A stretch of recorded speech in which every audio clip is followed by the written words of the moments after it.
tubahaye ikaze ku makuru y'iteganyagihe mugezwaho n'ikigo cy'igihugu cy'ubumenyi bw'ikirere Meteo Rwanda. Tugiye kuyabagezaho nitwa Felix Mucyo. Tugiye kurebera hamwe uko ikirere cy'u Rwanda kiriwe uyu munsi, turebe uko kizaba kifashe ejo, tunarebe ishusho y'uturere twose muri rusange ku munsi w'ejo uko bizaba bimeze. Uyu munsi rero amakuru dukesha ubupimiro bwo hirya no hino mu gihugu ndetse n'amashusho yafashwe na radari, tukaba twagize imvura ku masaha y'igicamunsi yahereye mu gice cy'intara y'Iburasirazuba, umujyi wa Kigali, komeza mu majyaruguru ndetse n'igice cy'intara y'Iburengerazuba. Kuva saa 12 za nimugoroba kugera saa 12 z'ejo mu gitondo hakaba hateganyijwe imvura mu gice cy'intara y'Iburengerazuba, amajyepfo yegera ishyamba rya Nyungwe ndetse n'ibice bimwe na bimwe byo mu ntara y'Amajyaruguru. Ku masaha y'ejo mu gitondo turateganya kuramukana ibicu biringaniye mu turere twose tw'igihugu, ariko nta mvura iteganyijwe ku masaha ya mu gitondo. Umujyi wa Kigali n'uturere two mu ntara y'Iburasirazuba ku masaha y'ejo mu gitondo bikazagira ubushyuhe buri hejuru ugereranyije n'utundi turere, mu gihe akarere ka Musanze ku masaha y'ejo mu gitondo kazagira ubushyuhe buri hasi ugereranyije n'ahandi.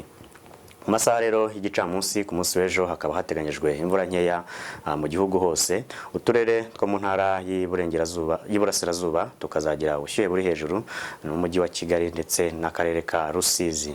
Reka dukomeze rero turebera hamwe uko uturere tuzaba twitwaye ku munsi w'ejo, ibihe bizarangwayo mu gice cy'intara y'Iburasirazuba. Uturere twaho ku masaha ya mu gitondo hazarangwa n'ibicu biringaniye, haze kuboneka imvura ku masaha y'igicamunsi. Ubushyuhe rero bwo hejuru buri hagati ya dogere Celsius 23 ndetse na 28, mu gihugu hasi buri hagati ya dogere Celsius 15 ndetse na 16.